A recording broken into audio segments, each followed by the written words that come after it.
I was sitting on my couch, watching some dumb show on Netflix, when my phone started buzzing. I glanced over. 10 missed calls. All from an unknown number. Weird. I don't usually get spam calls late at night. Then, a voicemail notification popped up. I pressed play. Mr. Delacroix, this is St. Charles Medical Center in Bend, Oregon. Your wife, Serafina, has been admitted. She's in critical condition with severe burns.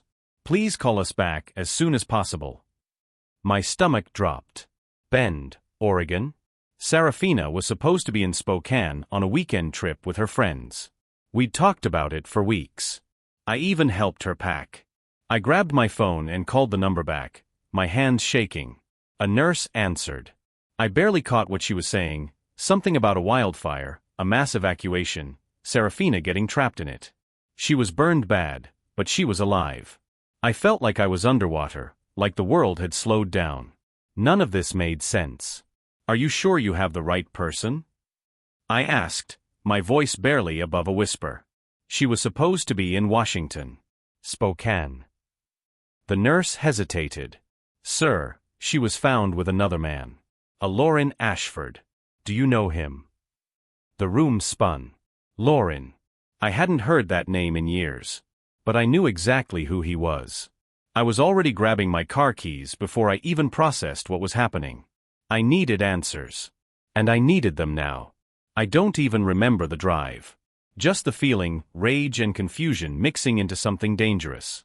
My hands were locked so tight around the wheel my knuckles went numb. Spokane.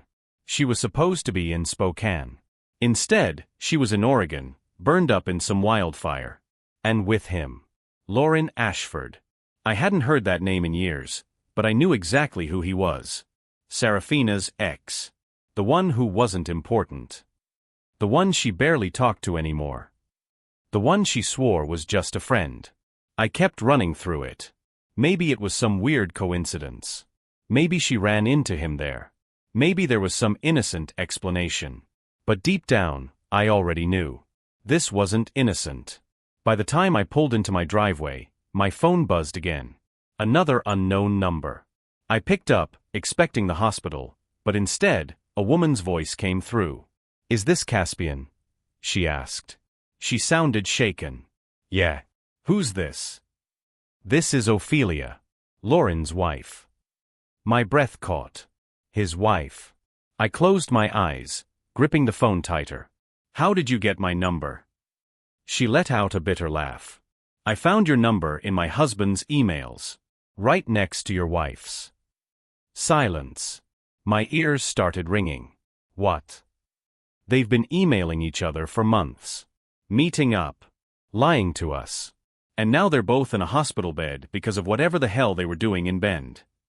I sat down on the steps outside my house, the cold night air doing nothing to settle the nausea rising in my gut. You're sure? I finally managed to say. I have screenshots. Ophelia's voice cracked. They were supposed to be on a business trip together. But now that I think about it, I don't even know if there was a trip. I don't even know if anything they told me was real. I felt like I was going to be sick. Serafina. My wife. The woman I trusted. The woman I built a life with. The woman I had 2 daughters with. Lying to me. Sleeping with him. Running around behind my back.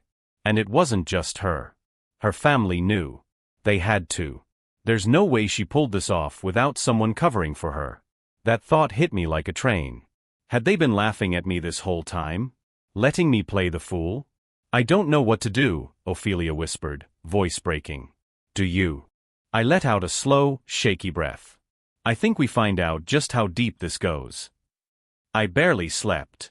Maybe an hour, maybe less. My mind wouldn't shut off. Every time I closed my eyes I saw her, Serafina, packing her suitcase, kissing me goodbye, lying straight to my face. By morning, I wasn't even thinking clearly anymore. I needed proof. Cold, hard, undeniable proof. So I went looking for it.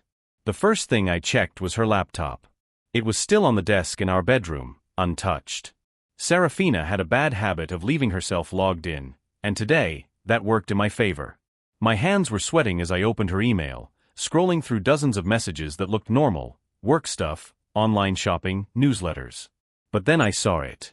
A folder buried deep in her inbox, marked Archives. My gut told me this was it. And I was right. The first email was from Lauren.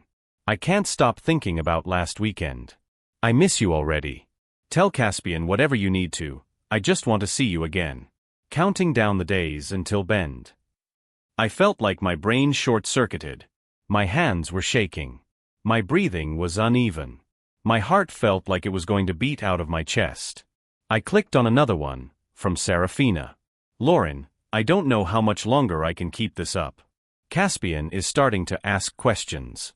We need to be more careful. More careful. She wasn't guilty. She wasn't regretful. She was just worried about getting caught. Email after email. Some were long, emotional confessions. Others were short and to the point, coordinating flights, hotels, cover stories. One even had instructions on what to say if anyone got suspicious. It wasn't just an affair. It was planned, rehearsed, hidden. I sat there, staring at the screen, my head spinning. I had been played. Then, another thought hit me. If Ophelia found my number in Lauren's emails, maybe there was something on his side too. I picked up my phone and texted her. Me, I found emails. You? She answered almost instantly. Ophelia, yeah. And it's worse than I thought. A minute later, my phone buzzed again. She had sent me a file. Screenshots. Dozens of them. I opened the first one. A text from Lauren to Serafina. I love you. When are you going to leave him? I almost threw my phone across the room. The next one was worse. Your family's already on our side. They know he's not the one for you. I stopped breathing. Her family knew. I don't even remember the next few minutes. I just sat there staring, my whole world collapsing in slow motion. It wasn't just her. Her family had covered for her. Encouraged it. Lied to my face. Let me play the fool. I clenched my jaw, gripping my phone so tight my knuckles turned white. Enough. I wasn't going to sit here and let them keep me in the dark. It was time to start confronting people. I didn't hesitate. I grabbed my keys and got in the car. I didn't know exactly where I was driving at first. I just needed to move. My whole body felt wired, my mind spinning so fast I thought I might pass out. The truth was worse than I ever imagined. Serafina hadn't just lied to me. She had built a life around those lies. A second life. With him. And her family, the people who had smiled in my face, played with my daughters, sat at my dinner table, they had known. They had helped her. I had never felt rage like this before, something deep and bitter eating me alive from the inside. I didn't even realize where I was going until I pulled up outside Serafina's parents' house. I sat there for a second, gripping the wheel, trying to control my breathing. My hands were still shaking. My heart was pounding. I hadn't planned what I was going to say, but I knew one thing: I needed answers. I needed to hear them admit what they had done. I stepped out and walked up to the front door. The second I knocked, the curtain by the window shifted. Someone had been watching. The door cracked open, and there she was, Marla, my mother-in-law. Her expression froze when she saw me. Caspian, she said, like she wasn't sure if she should be surprised or scared. I stared at her. You knew. Her face twitched. I don't. Don't lie to me. My voice came out sharper than I intended, but I didn't care. I saw the messages. I know everything. She inhaled sharply, her hand tightening around the doorframe. Let me talk to your husband, I demanded. Caspian, please. Now. A few seconds later, I heard footsteps, and then Dale, my father-in-law, appeared behind her. He looked like he had aged 10 years overnight. His eyes met mine, and in that moment, I saw it, guilt. Come inside, he said quietly. I stepped in, the air thick with tension. Marla shut the door behind me, then folded her arms like she was bracing herself. Dale sat down heavily on the couch, rubbing his hands over his face. I didn't waste time. How long? Neither of them answered at first. I let the silence stretch, watching them squirm. Finally, Dale exhaled. A while. I clenched my jaw. Be specific. Marla's voice was barely above a whisper. About a year. A year. I let out a sharp, humorless laugh. So while I was waking up next to your daughter, raising our kids, believing we had a marriage worth fighting for, you were helping her cheat on me? Marla flinched. We didn't. Don't, I snapped. I saw the messages. Lauren said you were on his side. That you knew she didn't belong with me. What the hell does that mean? Dale ran a hand down his face, looking exhausted. We never wanted to hurt you, Caspian. But you did. Silence. She told us you were drifting apart, Marla said carefully. That you didn't love her the same way anymore. That she wasn't happy. And that gave you the right to help her screw around behind my back. We didn't want to be involved, she protested. But she's our daughter. What were we supposed to do? Tell her to stop. Tell her to be honest. Tell her to leave me instead of leading me on like some clueless idiot. Anything but this. Dale finally looked up. We thought it was just a phase. We thought she'd come to her senses. I laughed again, but this time it felt like something inside me cracked. Well, that didn't work out, did it? No one spoke. I shook my head, the weight of it all pressing down on me. She's in the hospital. Burned. Possibly dying. And you think I'm just supposed to sit by her side and pretend I don't know any of this? Marla's face twisted. You're her husband. Am I? I shot back. Because from what I've seen, she checked out of this marriage a long time ago. Dale sighed. Caspian. I held up a hand. Save it. I don't want your apologies. I don't want your excuses. I just wanted to hear you admit it to my face. I turned toward the door, my pulse hammering. Don't expect me to pretend like nothing happened. Not with you. Not with her. Marla looked close to tears, but I didn't care. I walked out and slammed the door behind me. I barely made it back to my car before my legs started shaking. I gripped the steering wheel, breathing hard, trying to push down the rage clawing its way up my throat. A year. They had known for a whole damn year. Sitting at our dinner table, playing with my daughters, hugging me like family, all while knowing. I wanted to scream. Punch something. Drive back and demand to know why they even pretended to like me if they thought I wasn't good enough for their precious daughter. But what was the point? They didn't care. They had already picked their side, and it sure as hell wasn't mine. My phone buzzed. Ophelia. I hesitated before picking up. Yeah. You okay? Her voice was tired, strained, like she hadn't slept either. I let out a dry laugh. Not even close. Same. For a few seconds, neither of us spoke. It was weird. She was a complete stranger, but she was the only person who understood exactly what I was feeling right now. I talked to her parents, I finally said. They admitted it. They've known for a year. Ophelia sucked in a breath. Jesus. They tried to justify it. Said they thought she'd come to her senses. I rubbed my temples. I don't even know why I went over there. Maybe I just needed to see if they had any actual remorse. Did they? I exhaled. No. She was quiet for a moment. I went through more of Lauren's emails. I braced myself. And it's worse than I thought. Of course it was. She hesitated. They were talking about moving in together. After they left us. My grip tightened on the phone. What? There are emails. Serafina was looking at apartments in Seattle. Said she wanted to start fresh somewhere new. They were making plans, Caspian. To leave us. I felt like the wind had been knocked out of me. Not just an affair. An escape plan. I had been nothing but temporary. A stepping stone. A placeholder while she figured out how to rip my life apart on her terms. Something inside me snapped. You still at the hospital? I asked, my voice flat. Yeah. I'll be there soon. I hung up and started the car. I needed to see them. The drive to the hospital felt like a fever dream. The sun was out, people were going about their lives, completely unaware that my entire world had just been shattered. That my wife, the woman I built a family with, had been planning to walk away from it all like it was nothing. And not just walk away. Run. With him. I gripped the steering wheel so tight my fingers ached.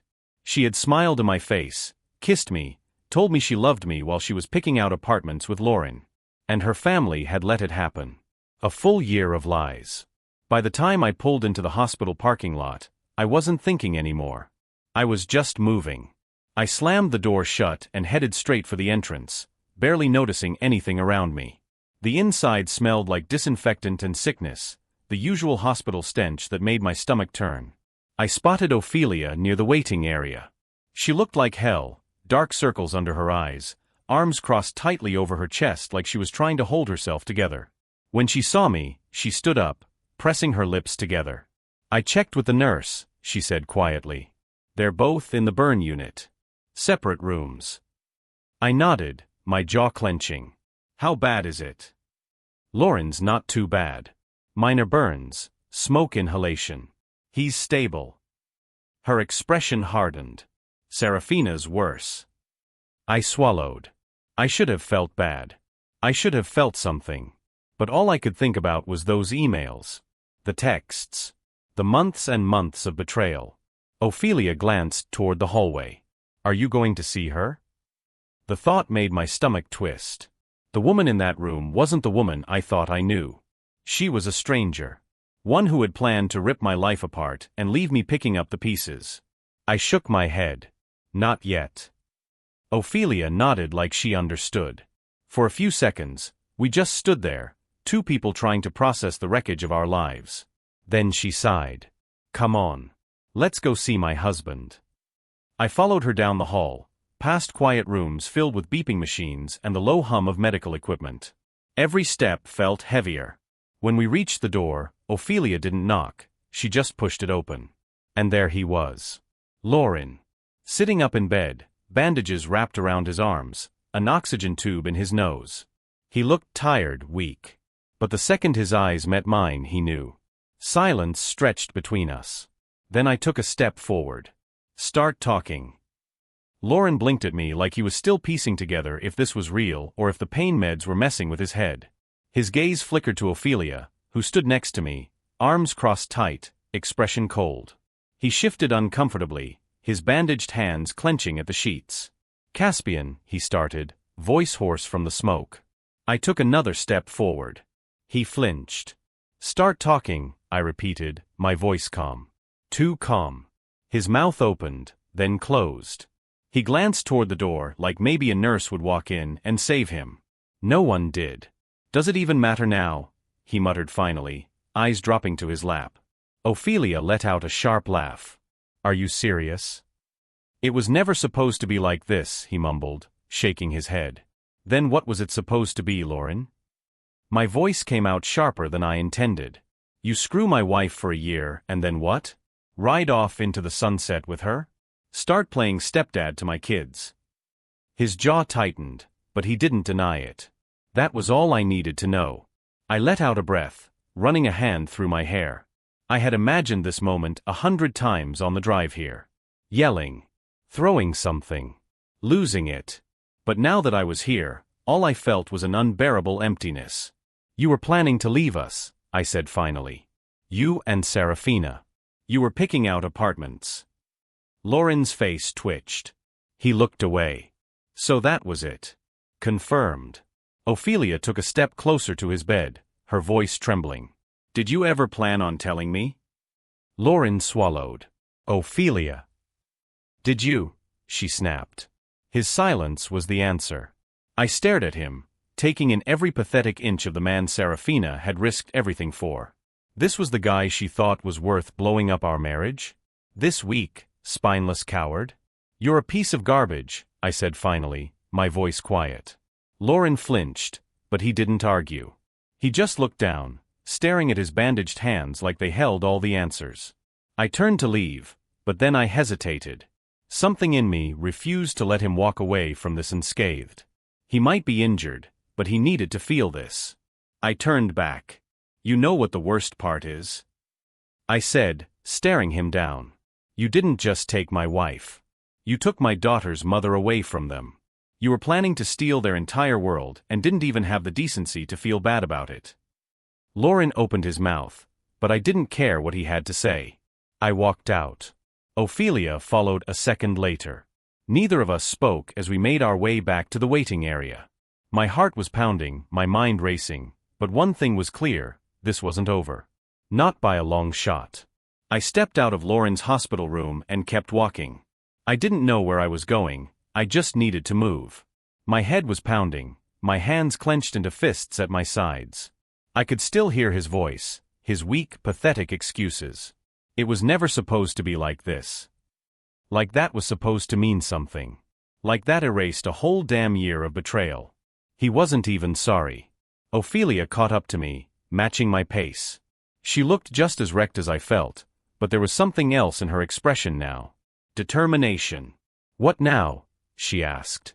I didn't have an answer. Serafina was still here. Still breathing. Still taking up space in a hospital bed while I stood here trying to piece together the ruins of my life. Was I supposed to go see her? Sit by her bedside and pretend she hadn't spent a whole year planning to erase me from her life? I don't know, I admitted. Ophelia let out a hollow laugh. Yeah, me neither. We stopped near the waiting area, both of us lost in our own storm of thoughts. A nurse passed by, giving us a polite nod. In the distance, I heard the steady beep, beep, beep of a heart monitor. Somewhere down the hall, she was lying in a hospital bed, wrapped in bandages, unaware that I knew everything. The thought made my stomach turn. I took a deep breath, trying to steady myself. She's expecting me to come see her, isn't she? Ophelia nodded. Yeah, probably. I ran a hand over my face. I should have gone in there. I should have looked her in the eye and made her explain herself. But what would that change? She could barely move, probably drugged out of her mind on painkillers. What could she possibly say that would make any of this better? She hasn't even tried to reach out to me, I muttered. Ophelia's head snapped toward me. What? I gestured to my phone. She has nurses, she has doctors. She could have had someone call me. But she hasn't. She frowned, processing that. Lauren had his phone. He called me. That hit harder than I expected. Lauren had made sure to reach out to his wife, despite everything. Serafina? Silence. The realization sank in, deep and cold. I'm not going in there, I said, my voice firm. Ophelia studied me for a moment, then nodded. Yeah, I wouldn't either. We stood there in silence, both of us staring down the hallway like it might give us the answers we needed. Then, her phone buzzed. She glanced at the screen and her expression changed. What? I asked. She held up the phone. A message from Lauren. Please come back. We need to talk. Ophelia scoffed. Unbelievable. I exhaled slowly. He's desperate. Yeah, well, I don't care. She tapped a few buttons, then held the phone out to me. Blocked. I smirked, just a little. Good call. She sighed, rubbing her temple. So, do we just go home now? Pretend this never happened. I shook my head. No. This isn't over. Because Serafina was still in that room. Still waiting. And eventually, she would have to face me. I didn't go home. I couldn't. The idea of walking into that house, our house, and seeing all the pieces of a life that no longer felt like mine made me sick. The pictures on the walls. The bed we used to share. The stupid little coffee mug she always left in the sink because she hated washing it right away. So instead, I drove. No destination, just miles of empty road, trying to make sense of a reality that had collapsed in a matter of hours. Serafina was still in that hospital bed. Still alive. Still thinking she could control how this story ended. But the thing was, she had already lost. My phone buzzed, dragging me out of my thoughts. I glanced at the screen, half expecting it to be the hospital, but it wasn't. It was a message from Serafina's sister. Caspian, please come see her. She keeps asking for you. I let out a bitter laugh. Now she wanted me. Not when she was sneaking around with Lauren. Not when she was planning to run away. Not when her family was covering for her. Only now. My fingers hovered over the keyboard. For a second, I almost ignored it. But then, something dark and bitter inside me said go. Not for her. Not to comfort her. But to watch her squirm. I turned the car around. The hospital smelled the same, too clean, too artificial.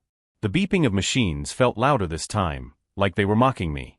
I walked through the hall, my heartbeat steady, my mind surprisingly clear. I wasn't here to forgive her. I wasn't here to comfort her. I was here to watch her face what she did. Her room was at the end of the hallway. The door was slightly open. I pushed it wider and stepped inside. And there she was. Serafina. Wrapped in bandages, and 4 in her arm, her face pale and exhausted. She looked up when she heard me, and for the briefest second, something flickered across her face. Guilt. Fear. Then, she forced a weak smile. Caspian, she breathed. I didn't move. She swallowed hard, eyes searching mine like she was hoping to find something that wasn't there anymore. I didn't know if you'd come, she admitted softly. Yeah, I said, my voice flat. Well, here I am. She exhaled shakily, wincing slightly. I was scared you. I don't know. I thought maybe you'd never want to see me again. I tilted my head. Why? Because of the affair? Or because you were planning to leave me? Her face crumbled. I didn't look away. I wanted her to feel this. Wanted her to understand for the first time what it felt like to be on the other side of a lie. Caspian, she whispered, tears welling in her eyes. Don't, I cut her off. Don't start with the excuses. Don't tell me you were confused or unhappy, or that it wasn't what it looked like. I know everything. She let out a small sob, her whole body shaking. I was going to tell you, she choked out. I laughed. Actually laughed. You were going to tell me? I repeated. When exactly? Before or after you packed your bags and left me to explain to our daughters why their mother ran away with another man. She sobbed harder. I made a mistake, she gasped. I wasn't thinking. Stop lying, I snapped, stepping closer. You weren't just some lost wife looking for an escape. You planned this. You looked at apartments. You lied to my face. For a year. She looked down, gripping the blanket like it was the only thing keeping her together. You destroyed everything, I continued, my voice quiet but sharp. And for what? Him. She didn't answer. That silence told me everything. I took a deep breath, looking at her one last time. You're not my problem anymore, Serafina. Then I turned and walked out. I walked out of that hospital room and didn't look back. I expected to feel something, anger, relief, maybe even some twisted sense of closure. But all I felt was empty. Like a part of me had been scooped out and replaced with nothing. Serafina had looked broken, crying into the blanket, her body wrecked from the fire, from her own choices. And for a split second, I had almost felt bad. Almost. But then I remembered the emails. The texts. The way she had written about me like I was some obstacle in her way, just a problem to be solved so she could be with him. I shoved the door open and stepped into the hallway, my breath coming fast. Ophelia was still in the waiting area. She stood when she saw me, eyes scanning my face like she was trying to read me. How did it go? She asked. I let out a dry laugh. Exactly how you'd expect. She nodded, like she understood exactly what I meant. You leaving? She asked. I hesitated. Yeah, you. She exhaled slowly, glancing toward the hallway where Lauren's room was. I don't know. Part of me wants to stay, just to make sure he knows he didn't win. I understood that feeling too well, but I also knew that staying here, lingering in this mess, wasn't going to fix anything. Come on, I said. Let's get out of here. Ophelia studied me for a second, then nodded. Yeah, okay. We walked out together, neither of us speaking, just two people thrown into the same storm, trying to find our way out. Outside, the sun was blinding. Too bright, too warm for the way I felt inside. I turned to Ophelia. You need a ride? She shook her head. I drove. But thanks. We stood there for a moment, awkward and exhausted. She looked at me like she wanted to say something, but couldn't find the words. Well, she said finally, forcing a small, tired smile. I guess this is where we start figuring out what the hell comes next. I let out a slow breath. Yeah, I guess so. Neither of us moved. For the first time since this whole nightmare started, I realized I wasn't just angry anymore. I was tired. Tired of the lies. Tired of carrying all this rage. Tired of trying to make sense of something that would never make sense. You ever been to Disney World? I asked suddenly. Ophelia blinked. What? I ran a hand through my hair. I was planning to take my daughters soon. Just to get away from all this for a while. Let them be kids. Let them have something good before they find out their mom. I trailed off. Ophelia was quiet for a moment, then gave me a small nod. I think that's a good idea. I nodded back. Then, without another word, we both turned and walked to our cars. I sat in my car for a long time, just staring at the dashboard. The engine was off, but my thoughts were running full speed. Disney World. I had said it without thinking, but now that the words were out there, they stuck. My daughters had no idea what was happening, not really. They were too young to understand the weight of this, to grasp that their mother, the woman who had tucked them in at night, kissed their bruises, promised she would always be there, had been ready to disappear from their lives. And now? Now she was in a hospital bed, fighting for her life, and it was only a matter of time before I had to tell them something. I pressed my fingers against my temples, breathing deep. I didn't know how to tell them. I didn't know what to tell them. But I knew one thing, I needed to protect them from this. From the ugliness. From the betrayal. From the weight of a truth that would do nothing but hurt them. So maybe Disney World wasn't just an idea. Maybe it was necessary. I pulled out my phone and scrolled through my contacts. My brother Dean was the only person I trusted to watch my girls while I figured things out. I hesitated for a second, then hit call. It rang twice before he picked up. Hey Cass. His voice was calm, casual, like he had no idea the world had just cracked open beneath me. I almost envied him. You busy? I asked. There was a pause. What's wrong? I sighed. A lot. Dean knew me too well. He didn't push for details. You need me to come over? Not yet, I said. But I need a favor. Name it. I'm taking the girls to Disney World. Soon. I need help making it happen. Another pause. Okay, he said slowly. That's kind of sudden. Yeah, well. So is life. Dean exhaled through the phone. All right. I'll help. When were you thinking? As soon as possible. Got it. I'll start looking at flights. I nodded, even though he couldn't see me. Thanks, man. You don't have to thank me, he said. You know I got you. And he did.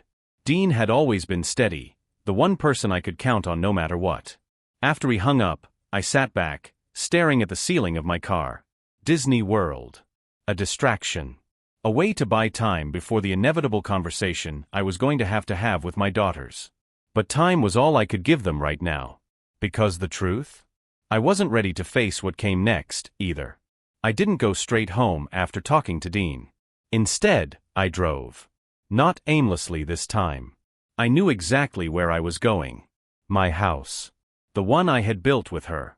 The one filled with memories that now felt like ghosts.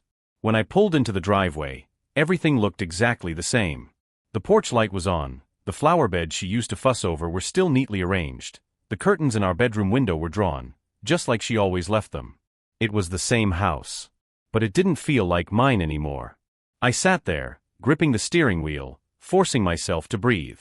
I had been avoiding this moment, choosing motion over stillness, because the second I walked inside, I'd have to face it. I had to face the fact that Serafina's presence was still everywhere in that house. The photos, the clothes in the closet, the little notes she used to leave on the fridge. It would all be there, frozen in time, like a mockery of the life we had. I closed my eyes. Just go inside. I forced myself out of the car, up the steps, and into the house. The second I stepped inside, the silence hit me. Too quiet. Too empty. The house felt like a stage where the actors had walked off mid-scene. There was a half-empty coffee mug on the counter, Serafina's sweater draped over the back of the couch. The faint smell of her perfume still lingered in the air. I walked into the kitchen, setting my keys down with more force than necessary. I needed to get my daughter's things ready for the trip. That was the priority. But my feet didn't move. Instead, my eyes drifted toward the dining table. Our last meal together had been right there. It was so damn normal. She had laughed at something our youngest daughter said. She had leaned over and stolen a bite of food off my plate, rolling her eyes when I protested. That was 3 days ago. 3 days ago, I thought I had a wife. A future. A life that made sense. Now I had none of it. I forced myself to turn away, heading upstairs to my daughter's room. I needed to focus. Clothes. Suitcases. Anything to keep my hands moving so my brain wouldn't spiral.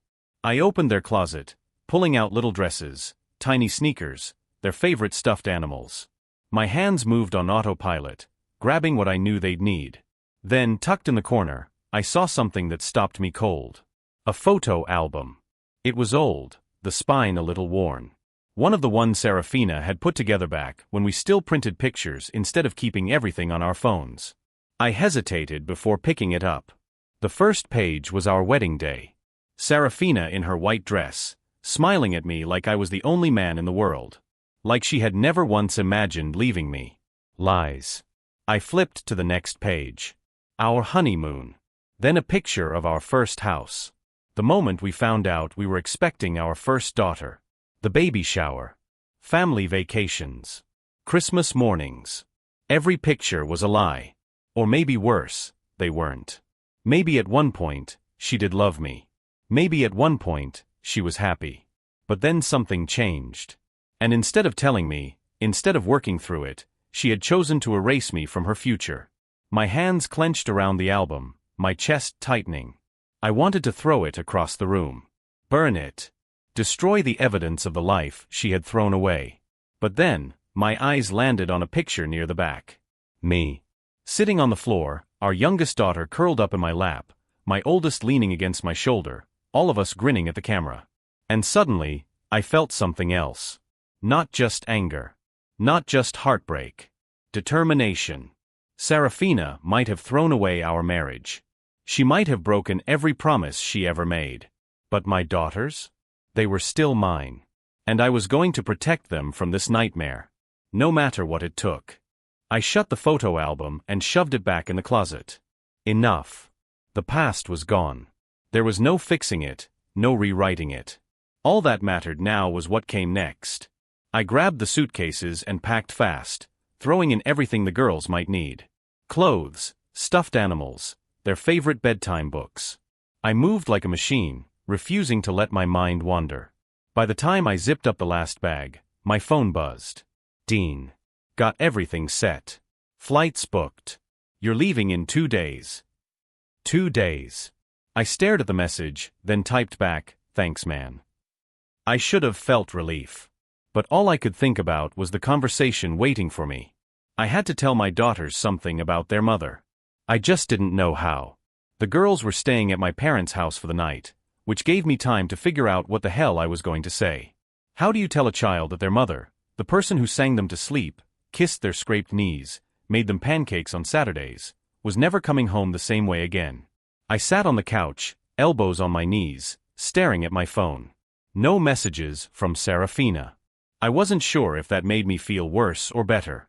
Eventually, I forced myself to get up and head to my parents' house. The drive was short, but it felt heavy. Like I was carrying something too big for me to hold. When I stepped inside, my mom gave me a look, soft, worried, but didn't say anything. She just squeezed my arm as I walked past her.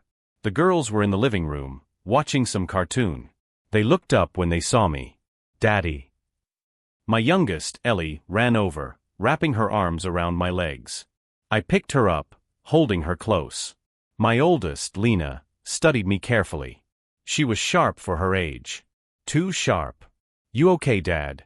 She asked. I forced a smile. Yeah, baby. Come here. She came over, settling beside me on the couch. I looked at both of them, my chest tight. We're going on a trip, I said finally. Just the 3 of us. Ellie gasped. A trip? Where? Disney World. Her little face lit up. But Lena, she frowned. What about Mom? I felt that question like a knife. I exhaled slowly, choosing my words carefully. Mom can't come right now, sweetheart. She's not feeling well. Lena's frown deepened. She's in the hospital, isn't she? I hesitated. Yeah. Her eyes searched mine, looking for answers. Is she gonna be okay? I swallowed the lump in my throat. I don't know. Lena didn't say anything for a long time. Then finally, she just nodded. I let out a quiet breath. Maybe she wasn't ready for more. Maybe I wasn't either. But for now, this was enough. For now, we were moving forward. 2 days later, we were at the airport. Ellie was bouncing with excitement, clutching a tiny Minnie Mouse backpack, while Lena stood beside me, quieter than usual, taking everything in. I could tell she had questions, big ones, but she wasn't asking them. I wasn't ready to answer them anyway. As we waited to board, my phone vibrated in my pocket. I already knew who it was before I looked. Serafina's sister. I stared at the screen, my jaw tightening. I hadn't heard anything from Serafina herself, not a single text or voicemail. But I knew why her sister was calling. She was getting worse. I let it ring. Then I silenced it. I wasn't ready for that conversation. Maybe I never would be. Everything okay, Daddy?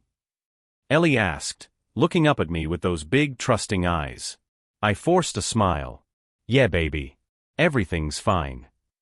She beamed, satisfied with that answer, and went back to fiddling with the zipper on her bag. Lena, though, she knew better. She didn't say anything, but her hand slipped into mine, squeezing it tight. Like she could sense everything I wasn't saying. I squeezed back. I didn't have all the answers. I didn't know what would happen next. But I knew this. My daughters came first. The past was done.